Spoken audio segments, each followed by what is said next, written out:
जय हिंद। इस वीडियो में हम समझते हैं 2024 में आया हुआ प्रश्न पत्र सेट 6 जिसका कोड नंबर दिया है 824 IO। ठीक है, तो इसमें हम आप लोगों को बहुविकल्पीय प्रश्न पहले हल करवाएंगे, उसके बाद में रसायन विज्ञान के बहुविकल्पीय प्रश्न हल करवाएंगे, फिर हम उसके बाद आप लोगों को जो भौतिक विज्ञान में प्रश्न आए हुए हैं लगाने वाले जो न्यूमेरिकल वो हल करेंगे। IUPAC का नामकरण भी आप लोगों को बताएंगे। ठीक है, तो आप लोग वीडियो में अंत तक जरूर बने रहें, पूरा पेपर एक ही वीडियो में हल करेंगे। तो पहला क्वेश्चन क्या कह रहा है, ये किसी बच्चे का हम मांग के लाए हैं। ठीक है, आंसर उसने टिक किए हैं। ठीक, तो ये क्वेश्चन कह रहा है हमारा, निम्न में से कौन सा लेंस छोटे अक्षरों को पढ़ने के लिए उपयोग में लाना चाहिए। तो छोटे अक्षरों को पढ़ने के लिए जो उपयोग में लाना चाहिए वो लाना चाहिए हमें 10 सेंटीमीटर फोकस दूरी का उत्तल लेंस। छोटे अक्षरों को बड़ा अक्षर करके पढ़ने के लिए हमें उत्तल लेंस का ज़रूरत होता है, और इसने जो टिक किया वो अवतल लेंस सरासर ही गलत किया है। फिर अगला क्वेश्चन, तारों के टिमटिमाने का कारण। तो तारों के टिमटिमाने का जो कारण होता है वो वायुमंडलीय अपवर्तन होता है। भैया जिसने किया ये प्रकाश का प्रकीर्णन, खैर शुरुआत ही की थी इसने। ठीक है, तो हम इसका आंसर पूरा हल करके इसे दे देंगे।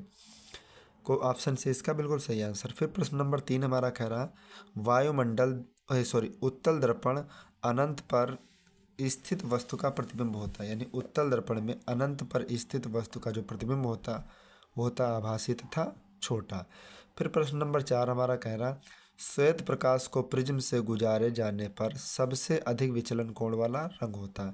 तो जो सबसे अधिक विचलन वाला रंग होता है वो होता है नीला रंग। ठीक, होता तो वैसे लाल है, लेकिन यहाँ पे कोई ऑप्शन ही है लाल का भी नहीं है, तो नीला रंग होगा। ठीक, क्योंकि बैनी आ पीना ला। अब फिर अगला क्वेश्चन 5 नंबर कह रहा हमारा, कॉलम ए में दी गई मात्रकों का सुमेलन कॉलम बी में दी गई भौतिक राशियों से कर सही विकल्प हल कीजिए। तो देखिए, ओम जो होता है वो उसे हम कहते हैं प्रतिरोध। क्या कहते हैं? प्रतिरोध। और जो वाट होता है वो विद्युत शक्ति का मात्रक होता है। किसका मात्रक होता है? विद्युत शक्ति का। प्रतिरोध का मात्रक ओम, विद्युत शक्ति का मात्रक वाट। एम्पियर का जो मात्रक होता है वो एम्पियर मात्रक होता है धारा का। वोल्ट होता है विद्युत विभवांतर का। यानी ऑप्शन जो इसका सही होना चाहिए वो 1 होना चाहिए। ठीक, ऑप्शन ए इसका बिल्कुल सही आंसर। फिर प्रश्न नंबर 6 कह रहा हमारा, R व 2R प्रतिरोधों के दो तारों को पहले श्रेणी क्रम तथा बाद में समांतर क्रम में जोड़ा जाता है। यदि दोनों दशाओं में कुल प्रतिरोध R1 तथा R2 हो तो R1/R2 होगा। तो R1/R2 का जो उत्तर आएगा वो हल करने पर आपका आएगा 9/2। ये हमने हल करके पहले ही रख लिए थे।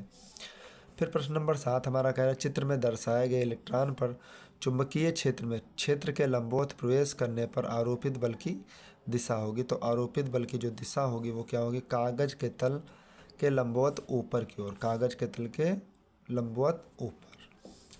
फिर अगला कह रहा प्रश्न नंबर 8। देखिए, यहाँ से रसायन विज्ञान की शुरुआत हो रही। प्रश्न नंबर 8 से, प्रोपेनल में क्रियात्मक समूह है। तो प्रोपेनल में जो क्रियात्मक समूह है वो OH है। ठीक, ऑप्शन सी इसका बिल्कुल सही आंसर है। प्रश्न नंबर कह रहा हमारा 9, उदासीन घोल का pH मान होता है। तो उदासीन घोल का जो pH मान होता है वो होता है 7। फिर निम्नलिखित में कीटोन है। तो कीटोन जो होता है वो हमारा क्या होता है? प्रोपेनोन। कीटोन जो ओन लग जाए वहाँ पे प्रोपेनोन यानी कीटोन का प्रयोग होता है। फिर प्रश्न नंबर 11, ठंडे जल से हाइड्रोजन गैस बनाने वाला तत्व। तो ठंडे जल से हाइड्रोजन गैस बनाने वाला जो तत्व है वो हमारा पोटेशियम है। के ऑप्शन बिल्कुल सी सही है। फिर कहा 12 नंबर प्रश्न में, कार्बोनेट अयस्क की सीमित वायु में उच्च ताप तक गर्म करके ऑक्साइड प्राप्त करने की क्रिया को क्या कहते हैं? उसे कहते हैं निस्तापन।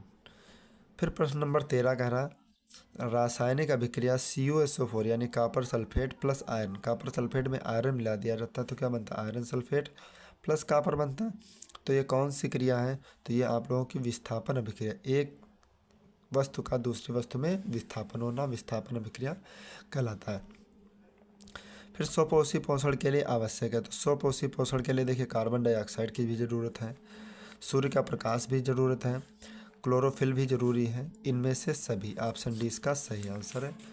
फिर प्रश्न नंबर देखते हैं 15। प्रश्न नंबर 15 क्या कह रहा मेरे भाई, बहुत अच्छा प्रश्न है। निम्नलिखित में कौन सा पादप हार्मोन है? तो 15 नंबर में जो आंसर आएगा वो आपका आएगा, निम्नलिखित में पादप हार्मोन जो है वो है आपका साइटोकाइनिन। ऑप्शन बी इसका सही आंसर है। पराग कोश में होते हैं। प्रश्न नंबर 16, पराग कोश में क्या होता है? पराग कोश में पराग कण होते हैं। पुनरुद्भवन द्वारा प्रजनन होता है। तो इसका जो सही आंसर होगा वो होगा आप लोगों का ब्रायोफिलम या हाइड्रा में। किस में होता है पुनरुद्भवन? तो पुनरुद्भवन होता है हाइड्रा में। ऑप्शन है इसका सही आंसर। प्रश्न नंबर 18, दो तंत्रिका कोशिका के मध्य खाली स्थान को कहते हैं। तो तंत्रिका मध्य कोशिका के मध्य खाली स्थान को कहते हैं सिनेप्स। ऑप्शन ए इसका सही आंसर है। फिर प्रश्न नंबर 19 कह रहा, निम्न में कौन एक परितंत्र में उत्पादक का उदाहरण है? तो परितंत्र में उत्पादक जो उदाहरण है वो हरे पौधे हैं। मेंडल ने अपने प्रयोग में मटर के पौधे के किन लक्षणों का अध्ययन किया? यानी प्रश्न नंबर में 20 में कहा है किन लक्षणों का प्रयोग किया? तो मेरे भाई सबसे पहले ध्यान रखिएगा, मेंडल ने गोल तथा झुर्रीदार बीज के लक्षण भी प्राप्त किए थे।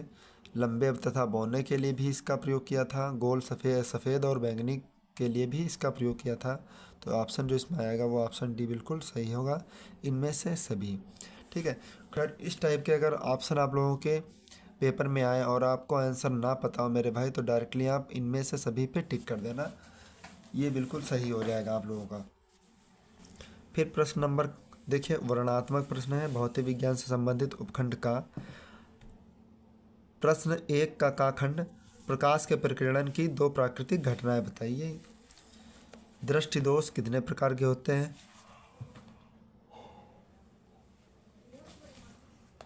उनके नाम लिखिए। उत्तल दर्पण तथा उत्तल लेंस के दो दो उपयोग लिखिए। ये भी आप ही लोगों को लिखना है। तो हम डायरेक्टली आपका जो लगाएंगे वो सूत्र लगाएंगे, सवाल लगाएंगे। तीसरे का खाखंड कह रहा है 500 वाट का रेफ्रिजरेटर 12 घंटा प्रतिदिन उपयोग में लाते हैं। रेफ्रिजरेटर द्वारा 30 दिन में तक कितने किलोवाट घंटा का उपयोग किया जाता है? तो इसका जो सही आंसर है वो हम हल करके बताएंगे आप लोगों को।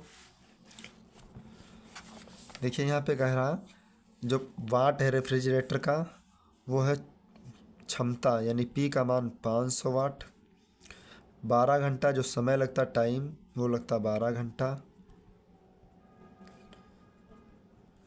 फिर कहा है 30 दिन उपयोग में लाते। कितने दिन? 30 दिन।